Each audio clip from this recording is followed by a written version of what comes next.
एक बड़ा अहम सवाल है सर, जब 2018 का ये वाक़यात या 17 से शुरू कर लें तो उस वक्त जनरल फैज़ जो थे वो DGISI नहीं थे, DGISI वो उसके बाद बने थे। जब ये सारे मामला चल रहे थे उस वक्त DGC की पोजीशन पे थे। तो आपकी तोपों का रुख सारा जो डिप्टी था उसकी तरफ है, लेकिन ना आर्मी चीफ को आपने उसमें टारगेट किया, ना उस वक्त के DGI को टारगेट किया। ये कोई DGC अलहदा से अपनी पॉलिसी तो बनाता नहीं है, ये तो फ़ौज का एक डिसिप्लिन है। इसके पीछे क्या मंतक है? नहीं, देखें, एक आदमी जो है वो ऑपरेट करता है, एक आदमी जो है वो किसी भी यानी अदारे को जो है वो यानी लीड करता है या उसको जो है वो उसकी जो है वो सुपरविजन में या उसकी सरबराही में होते हैं। अब जो आदमी ऑपरेट करता है मलिक साहब, सबसे ज़्यादा नाम तो उसी का लिया जाता है ना। बाकी उसके ऑपरेट करने में उसे किसकी हिमा हासिल थी, किसकी हमायत हासिल थी, वो किसी के कहने पे कर रहा था, अपनी आज़ाद मर्जी से कर रहा था, तो ये चीज़ें जो है वो थोड़ा पीछे चली जाती हैं। लेकिन बहर इन चीज़ों का एक अपना वज़न होता है। तो उनके मतलब जो चीज़ सामने आई है या जो चीज़ें सामने आई हैं कि शायद वो खुद से ज़्यादा ऑपरेट करते थे।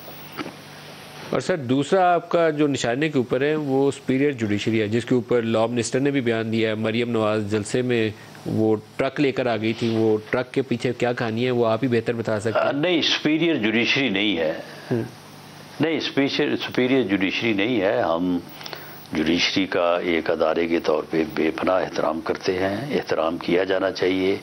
इस एहतराम के बगैर कोई मुआशरा कायम नहीं रह सकता। और मौजूदा चीफ जस्टिस जो हैं वो बहुत ही आला और बड़े मुखलस इंसान हैं। लेकिन जो इससे पहले फॉर्मर चीफ जस्टिस है जिनका नाम यानी साकब निसार साहब, जो खुद को बाबा रहमते कहलवाना पसंद करते थे, ये उनकी हम बात कर रहे हैं। नहीं सर, आप मुज़ाहिर अली अकबर नकवी जो मौजूदा सुप्रीम कोर्ट के जज हैं, आप उनको भी साथ निशाने पर रखा हुआ है। मरियम ने जलसे के अंदर वो ट्रक पकड़ लिया था, नहीं, और वो ट्रक की ऑडियो भी आई है। ट्रक की ऑडियो के ऊपर आपने तहकीकात कराई है कि वो क्या है, ट्रक से क्या मुराद है, ताड़े नादा ट्रक खड़े से क्या मुराद है? ये तो अब फवाद चौधरी साहब से पूछा जाना चाहिए। इसके अब लोग तो माने जो है वो मुख्तलिफ ले रहे हैं। लेकिन मुज़ाहिर अली अकबर नकवी साहब के मतलब जो वो आइडियो सामने आई है तो उसमें चौधरी परवेज़ इलाही साहब और उसमें फवाद चौधरी साहब, ये बंदे जो हैं ये निशाने पे हैं। और जो हमारी तहकीकात हैं, ये वीडियोज़ आइडियोज़ जो हैं ये दुरुस्त हैं। आपने फोरेंसिक करवाई है उनकी आवाज़, फोरेंसिक रिपोर्ट्स ली हैं आपने उनकी? जी, हमने। देखें, फोरेंसिक रिपोर्ट के दो पार्ट होते हैं। एक तो आप जो ऑडियो वीडियो होती है उसको आप वेरीफाई करते हैं कि इसमें कोई कट एंड पेस्ट और ये बाकी चीज़ें तो नहीं है। दूसरा उसका पार्ट ये होता है कि मिसाल के तौर पे अगर ये कहा जा रहा है कि ये आवाज़ चौधरी परवेज़ इलाही साहब की है या फवाद चौधरी साहब की है, तो फिर उनकी आवाज़ जो है वो रिकॉर्ड की जाए और उसके बाद ये दोनों आवाज़ें जो हैं वो भेजी जाएँ फोरेंसिक को, और फिर वो फोरेंसिक उनको कन्फ्रंट करके बताए कि जी हाँ ये सेम है। तो वो पार्ट तो खैर अभी तक नहीं हुआ, और शायद ये वो वॉलंटरली जो है वो करवाना इसलिए नहीं चाहते कि उन्होंने एडमिट कर लिया। अब शायद ज़रूरत भी नहीं है उसकी।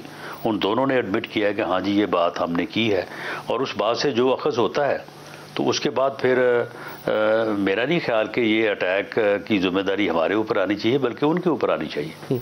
उन्होंने क्यों ऐसी बात की? और सर साकिब निसार, उनको रिटायरमेंट के बाद अभी आपने क्यों निशाने पे लिया? पहले आपने इस कदर उनसे मोहब्बत नहीं की जितनी आजकल कर रहे हैं।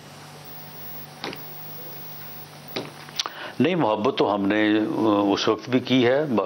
ये ज़रा हो सकता है कि अब जैसे जैसे टाइम बदलता है, यानी मिसाल के तौर पे अब इलेक्शन का अगर समा होगा तो हमें जलसे करने पड़ेंगे, हमें अपना बयानिया देना पड़ेगा, हमें इस बारे में एक जो है वो ज़्यादा बात करनी पड़ेगी, तो ज़्यादा मोहब्बत का इजहार हो जाएगा।